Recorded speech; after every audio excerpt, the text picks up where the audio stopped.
আশির দশকের শেষ ভাগ। হেমন্ত মুখার্জি তখন ঢাকায় বাংলাদেশ সরকার প্রদত্ত মাইকেল মধুসূদন সম্মান গ্রহণ করতে এসেছেন। এই বাংলাদেশ জুড়ে তার কত স্মৃতি, কত অবিস্মরণীয় সব অভিজ্ঞতা। আজ সেই বাংলাদেশ তাকে সম্মানিত করছে। হেমন্ত মুখার্জির কাছে এ যেন ছিল পুরস্কারের মোড়কে ভালোবাসার, শ্রদ্ধা ও দুকুল ছাপানো আবেগ। হেমন্ত মুখার্জি আপ্লুত, কৃতজ্ঞত, আনন্দিত। ঢাকার পাট চুকিয়ে কলকাতায় ফিরবেন যেদিন, হঠাৎই হাজির এক ভদ্রলোক, সঙ্গে সকরুণ আবদার, একটা গান বেঁধে দিতে হবে। নতুন ক্যাসেট কোম্পানি খুলছেন, চান প্রথম রেকর্ডটি হেমন্ত মুখার্জির সেই বিখ্যাত ব্যারিটোনেই ধরা থাক। তখন বেশ কিছুদিন হলো শরীর ভালো যাচ্ছে না হেমন্ত মুখার্জির, ওষুধ খেতে হচ্ছে। কয়েক বছর আগেই হয়েছে হার্ট অ্যাটাক। শরীরে জাঁকিয়ে বসেছে দুর্বলতা। তাও ভালোবাসার টানে এসেছেন বাংলাদেশ, একাধিক অনুষ্ঠানও করেছেন। তার উপর সেদিন কলকাতা ফিরবেন তিনি, ফ্লাইট ধরার তাড়া রয়েছে। কী করে এখন নতুন গান বাঁধা সম্ভব?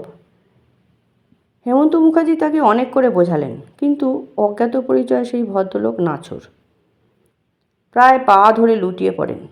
প্রিয় শিল্পীর কণ্ঠে একটা গান তার চাই চাই।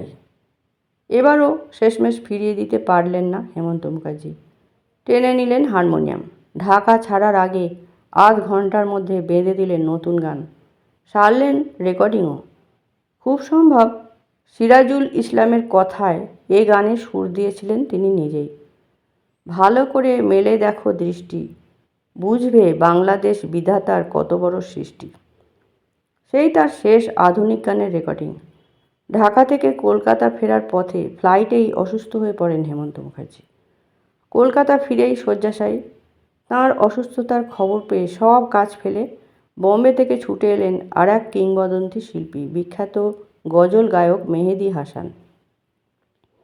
কলকাতা বিমানবন্দর থেকে ট্যাক্সি নিয়ে সোজা পৌঁছলেন হেমন্তের দরবারে। এতটাই ছিল শ্রদ্ধা ও ভালোবাসা তার দাদার প্রতি। তাঁর আরোগ্য কামনায়, প্রার্থনায় করজোড় হয়েছিলেন গোটা উপমহাদেশ। কিন্তু তবু সেই দিনটি এসেই গেল, 26শে সেপ্টেম্বর 1989। 69 বছর বয়সে সুরলোকে পাড়ি জমালেন হেমন্ত মুখোপাধ্যায়। শেষ হলো ভারতীয় সঙ্গীতের এক কালজয়ী অধ্যায়। চোখের জলে তাকে বিদায় জানিয়েছিলেন গোটা বিশ্ব। আগামী পৃথিবী কান পেতে তুমি শুনো, আমি যদি আর নাই আসি হেতা ফিরে।